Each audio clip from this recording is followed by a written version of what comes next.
Satu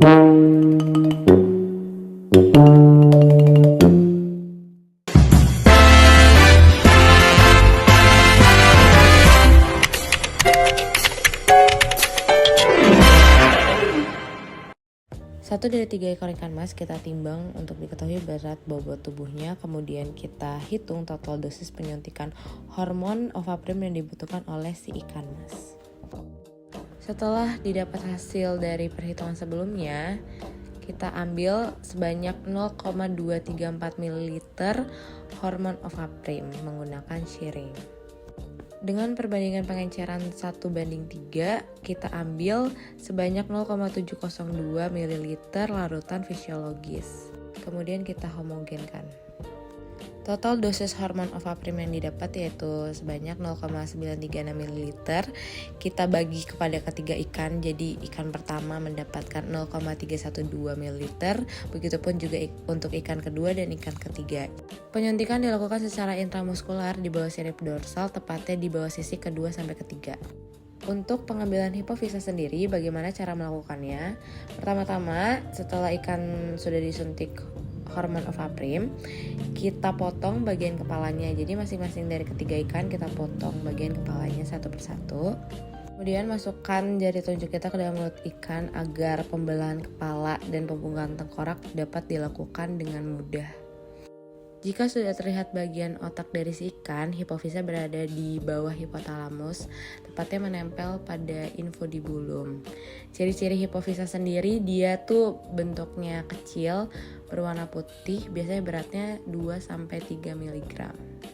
Setelah didapat hipofisa dari masing-masing ikan, kemudian kita masukkan ke dalam tub yang berisi formalin untuk diawetkan.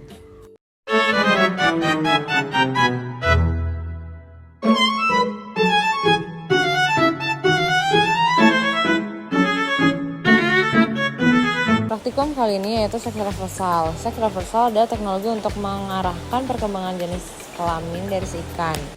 Dengan cara apa? Dengan cara mengidentifikasi gonad ikan nila yang berukuran 3-4 cm.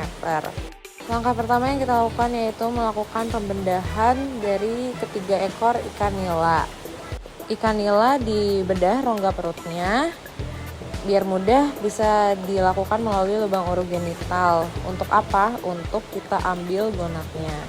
Setelah terbuka isi rongga perut ikan nila, kita pastikan organ-organ di dalam ikan nila tidak terburai atau tidak acak-acakan agar gonadnya terambil dengan mudah. Kemudian kita lilitkan gonad yang didapat menggunakan tusuk gigi dengan hati-hati karena gonadnya sangat tipis. Kemudian gonad yang sudah diambil tadi kita letakkan di atas objek les secara pelan-pelan.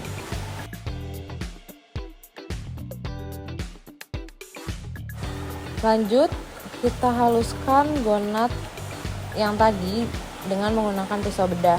Kalau bisa gonadnya kita hancurkan sampai sehalus-halusnya, jangan menggumpal. Nah, kalau bisa sampai gonadnya seperti pada video. Setelah halus, kita teteskan asetokarmin sebanyak 2 tetes. Tutup dengan cover glass secara perlahan-lahan. Langkah terakhir yaitu kita identifikasi di bawah mikroskop dengan perbesaran 10-40 kali.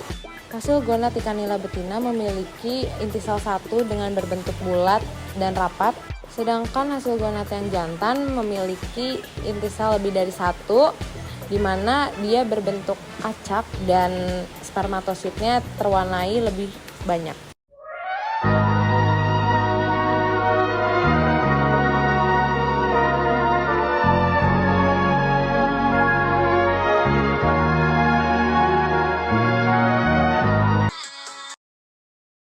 Pada praktikum kali ini kita akan melakukan pengecekan kualitas sperma dan kriopreservasi.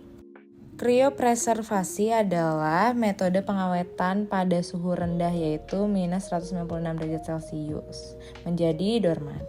Untuk prosedurnya, pertama-tama ambil sperma jantan yang telah matang gonad dengan metode stripping. Kemudian kita lakukan pengenceran menggunakan larutan Ringer dengan perbandingan 1:9. Pengamatan motilitas dan viabilitas dilakukan menggunakan mikroskop untuk mengetahui kondisi awal spermatozoa sebelum perlakuan.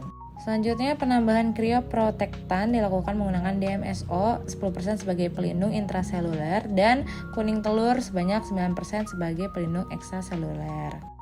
Jika kedua bahan sudah ditambahkan, jangan lupa kita homogenkan. Ada 4 tahapan kriopreservasi sperma, yaitu tahap pertama, tahap ekuilibrasi pada suhu 4-5 derajat Celcius selama 3-5 menit. Kemudian dilanjut tahap pre-freezing pada suhu minus 79 derajat Celcius selama 3-5 menit juga. Lalu ada tahap freezing di mana menggunakan nitrogen cair dengan suhu minus 196 derajat Celcius untuk penyimpanan. Kemudian sampel yang sudah kita dapat dicairkan kembali, yaitu pada tahap akhir atau itu tahap thawing menggunakan water bath pada suhu ruang, yaitu suhu 20 derajat Celcius selama 3-5 menit juga. Video di atas merupakan video tahap thawing yang dimana nanti akan kita cek motilitas dan viabilitasnya pada mikroskop. Ini hasil sebelum kriopreservasi pada motilitas dilakukan. Ini hasil sebelum kriopreservasi pada viabilitas dilakukan. Berikut hasil sesudah kriopreservasi pada motilitas dan viabilitas dilakukan.